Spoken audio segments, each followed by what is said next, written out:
السلام علیکم ورحمۃ اللہ وبرکاتہ۔ میں معاذ احمد اور آپ دیکھ رہے ہیں المعاذ اسلامک اکیڈمی۔ تو دوستو، آج کی ویڈیو میں آپ کو 3 حروف کے مخارج بتائے جائیں گے۔ دال، دال، را، یہ 3 حروف کا مخرج آپ کو بتایا جائے گا۔ آئیے شروع کرتے ہیں۔ دال کا مخرج ہے زبان کی نوک اور ثنایا علیہ کی جڑ۔ زبان کی نوک اور ثنایا علیہ کی جڑ۔ زبان کی نوک کیا ہے؟ یہ زبان ہے ہماری اور اس کا یہ نوک ہے، اور اس کی جڑ کیا ہے؟ ثنایا علیہ۔ اوپر کے دو دانت ہیں، یہ 2 دانت کو کہتے ہیں ثنایا علیہ۔ اس کی جو جڑ ہے، یہاں پر آپ اندر کی طرف سے اس کو لگائیں گے زبان کی نوک کو، تو ادا ہوگا دال، دال، اس طریقے سے۔ اس کے بعد دال، دال کا مخرج زبان کی نوک اور ثنایا علیہ کا کنارہ۔ زبان کی نوک اور ثنایا علیہ کا کنارہ، زبان کی وہی نوک رہے گی اور جو اوپر کے 2 دانت ہیں ثنایا علیہ، اس کا جو کنارہ،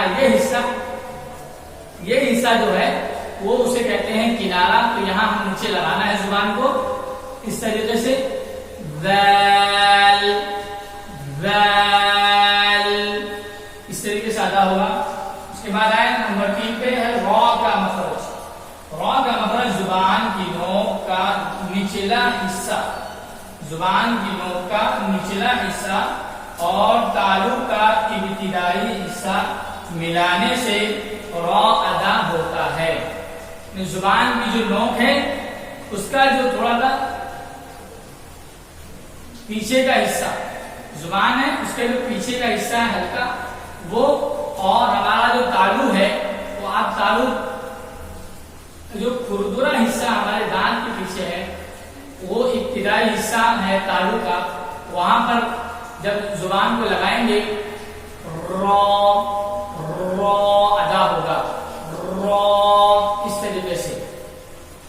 اب دیکھیں، اگر آپ کو میں نے اس سے پہلے ہی بتایا کہ اگر کسی حرف کا مخرج معلوم کرنا ہو تو اس کا سب سے آسان طریقہ یہ ہے کہ آپ، جیسے میں نے یہاں پر 3 حرف لکھے ہوئے، تو آپ دیکھیں حمزہ لگائیں، حمزہ کے اوپر حرکت لگائیں اور جس حرف کا مخرج معلوم کرنا ہو اس حرف کو یہاں پر لکھ دیں اور اس کے اوپر یہ چھوٹا سا جزم لگا دیں۔